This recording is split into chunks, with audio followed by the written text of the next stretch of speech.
Kesaksian Akhir Abad, karya W.S. Rendra. Ratap tangis menerpa pintu kolbuku. Bau anyir darah mengganggu tidur malamku. Oh, tikar tafakur. Oh, bau sungai Tohor yang kotor. Bagaimana aku akan bisa membaca keadaan ini? Di atas atap kesepian nalar pikiran yang digalaukan oleh lampu-lampu kota yang bertengkar dengan malam, aku menyerukan namamu. Wahai leluhur Nusantara, oh Sanjaya, leluhur dari kebudayaan tanah. Oh Purnawarman, leluhur dari kebudayaan air. Dua wangsamu telah mampu mempersekutukan budaya, tanah, dan air.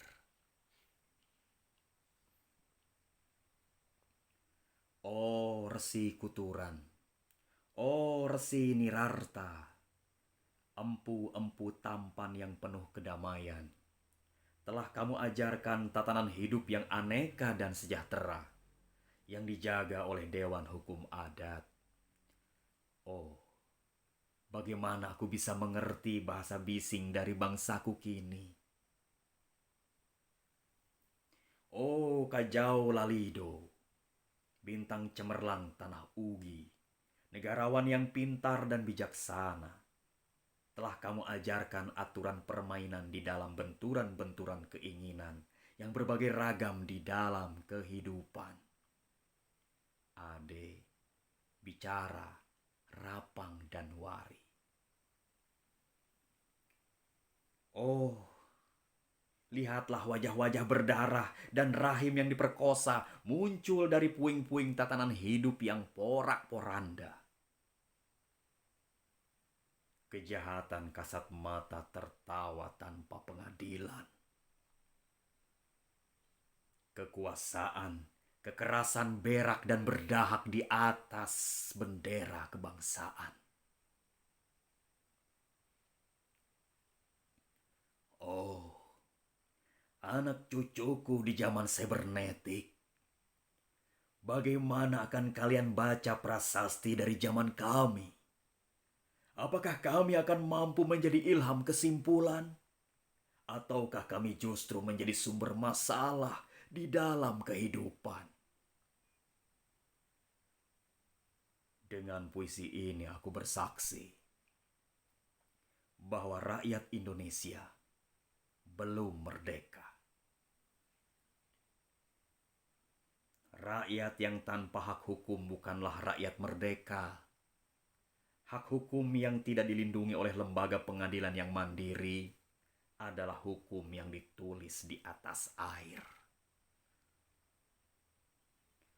Bagaimana rakyat bisa merdeka bila polisi menjadi aparat pemerintah dan tidak menjadi aparat hukum yang melindungi hak warga negara?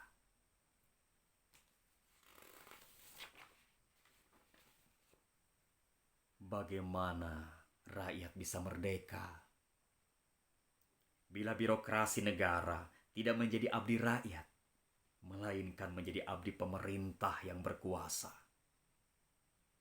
Bagaimana rakyat bisa merdeka bila hak pilih mereka dipasung, tidak boleh memilih secara langsung wakil-wakil mereka di Dewan Perwakilan, dan juga tidak boleh memilih secara langsung camat mereka, bupati, wali kota, gubernur, dan presiden mereka. Dan partai-partai politik menganggap rakyat hanya abdi partai yang dinamakan massa politik partai atau kaula partai. Bagaimana rakyat bisa merdeka bila pemerintah melecehkan perdagangan antar daerah dan mengembangkan merkantilisme denles sehingga rela menekan kesejahteraan buruh, petani, nelayan, guru, dan serdadu berpangkat rendah. Bagaimana rakyat bisa merdeka bila provinsi-provinsi sekedar menjadi tanah jajahan pemerintah pusat? Tidak boleh mengatur ekonominya sendiri, tatanan hidupnya sendiri, dan juga keamanannya sendiri. Ayam, serigala, macan ataupun gajah, semuanya peka pada wilayahnya. Setiap orang juga ingin berdaulat di dalam rumah tangganya. Setiap penduduk ingin berdaulat di dalam kampungnya, dan kehidupan berbangsa tidak perlu merusak daulat kedaerahan. Hasrat berbangsa adalah naluri rakyat untuk menjalin ikatan daya cipta antar suku yang penuh keanekaan kehidupan dan memaklumkan wilayah pergaulan yang lebih luas untuk merdeka bersama. Tetapi, lihatlah selubung kabut saat ini.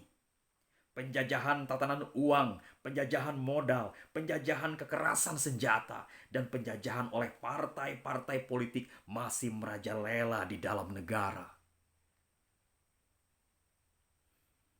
Dengan puisi ini, aku bersaksi bahwa sampai puisi ini aku tanda tangani, para elit politik yang berkedudukan ataupun yang masih di jalan tidak pernah memperjuangkan sarana-sarana kemerdekaan rakyat. Mereka hanya rusuh dan gaduh, memperjuangkan kedaulatan golongan dan partainya sendiri. Mereka hanya bergulat untuk posisi sendiri.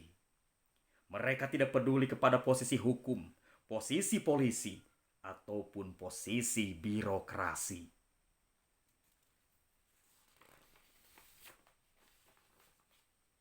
Dengan picik mereka mendaur ulang malapetaka bangsa dan negara yang telah terjadi.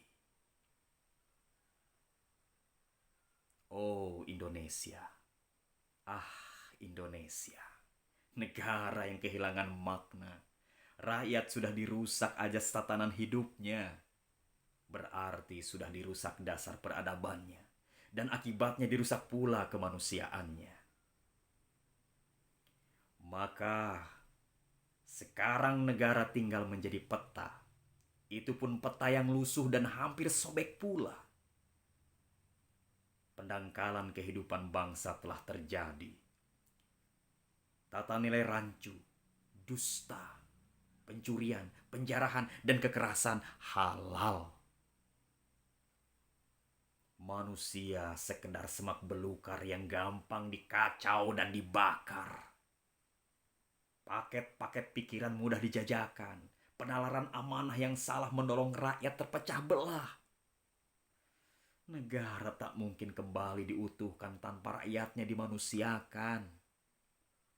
Dan manusia tak mungkin menjadi manusia tanpa dihidupkan hati nuraninya. Hati nurani adalah hakim adil untuk diri kita sendiri.